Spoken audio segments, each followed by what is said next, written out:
Assalamualaikum warahmatullahi wabarakatuh. Mudah-mudahan anak ibu sehat pada hari ini ya nak ya, agar bisa mengikuti pelajaran kita. Di sini adalah ruang dan interaksi antar ruang. Ibu jelaskan secara singkat saja. Di situ adalah setiap makhluk hidup, baik itu manusia, hewan maupun tumbuh-tumbuhan memerlukan ruang untuk melangsungkan kehidupannya.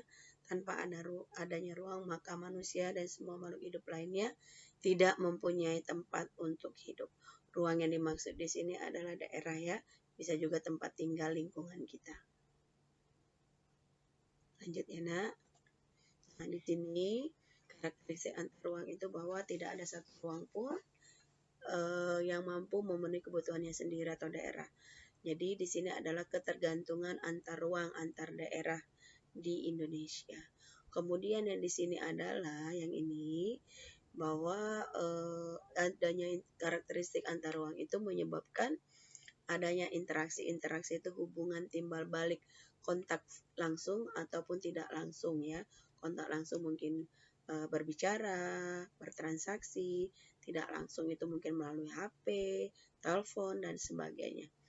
Nah, di sini ini ada di sini kan komunikasi, kemudian perbedaan karakteristik itu antara lain perbedaan komponen tanah, teksturnya, kontur tanah, batuannya juga berbeda, kemudian tumbuhan, iklim, letak geografi, jumlah penduduk, iptek ini ilmu pengetahuan dan teknologi. Mungkin satu daerah ipteknya sudah tinggi kayak Batam ya, mungkin ada daerah lain di Indonesia yang belum. Mungkin HP saja mereka masih ada yang belum tahu penggunaan atau caranya, terutama HP Android ya nak ya. Jadi itu juga bisa menyebabkan kendala, salah satunya juga iptek ini. Tetapi pada dasarnya semua daerah sudah terjangkau untuk komunikasinya. Kita lanjut ya. Nah, di sini ada interaksi antar ruang. Di atas itu adalah merupakan suatu proses yang sifatnya timbal balik dan mempunyai pengaruh terhadap tingkah laku, baik kontak langsung maupun tidak langsung. Itu pengertian interaksinya. Kemudian interaksi antar ruang itu cara mengelola ruang-ruang atau daerah berdasarkan potensi dan permasalahannya dan keterkaitan suatu ruang dengan ruang-ruang di sekitarnya. Kemudian interaksi antar ruang itu adalah pergerakan orang. Ini kemarin sudah Ibu jelaskan perasaan Ibu ya, waktu pertama kali pertemuan kita kemarin. Mungkin sebagian sudah ada yang mencatat. Jadi tidak kita jelaskan lagi ya nak. Kita lanjut ke selanjutnya. Nah, di sini ada 3 kondisi yang saling bergantung yang diperlukan untuk terjadinya interaksi ke ruangan. Yang pertama adalah saling melengkapi. Itu dari gambar kelihatan ya. Daerah A melengkapi hasil sayurannya ke daerah B dan daerah B melengkapi hasil ikannya ke daerah A. Ya, itu saling melengkapi, saling ketergantungan.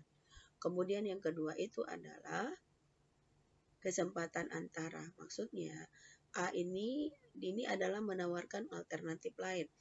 Apakah A itu menjual hasil sayurannya ke B atau ke C, karena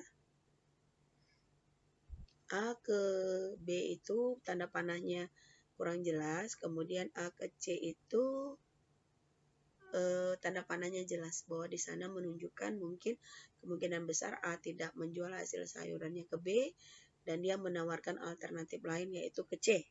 Karena mungkin jarak tempuhnya A ke C itu lebih dekat dibanding A ke B. Ya, lanjut nak ya. Oke. Selanjutnya nah ini. Di sini ada kemudahan transfer, yaitu pengangkutan barang dan jasa yang memerlukan biaya. Biaya untuk terjadinya interaksi tersebut harus lebih rendah. Jadi, kenapa A itu lebih memilih daerah C dibanding daerah B? Karena mungkin jarak tempuhnya dari A ke B itu terlalu jauh. Sementara daerah A ke C itu jarak tempuhnya tidak terlalu jauh ya dibandingkan bila daerah A itu ke daerah B.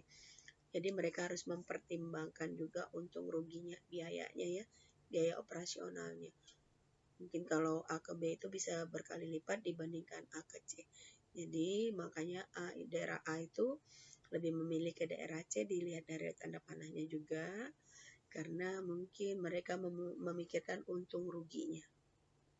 Oke nak, selanjutnya jika sudah paham, nah ini ada tugas. Tugas ini ada esai dan ada pilihan ganda. Tulis ya di buku latihannya tugas 2, jangan lupa tulis tugas 2. Soal harus dibuat, esai pilihan ganda harus dibuat secara berurutan. Kalau esai boleh jawabannya di bawah, boleh juga soal langsung jawaban, boleh juga jawabannya di bawah. Kalau soal pilihan ganda ini langsung dilingkari boleh, dicontrang boleh, disilang boleh. Dan soal ini dikumpulkan kepada temannya yang sudah kita ibu tunjuk. Soal ini paling lambat 3 hari setelah soal ini ibu berikan. Paham nak ya? Oke, kalau sudah paham, mungkin ini aja materi singkat yang bisa ibu berikan. Mudah-mudahan anak ibu mengerti dan paham. Terima kasih nak, ibu sudah dengan wabillahi taufik wal hidayah. Wassalamualaikum warahmatullahi wabarakatuh. Mudah-mudahan sehat selalu ya nak. Terima kasih.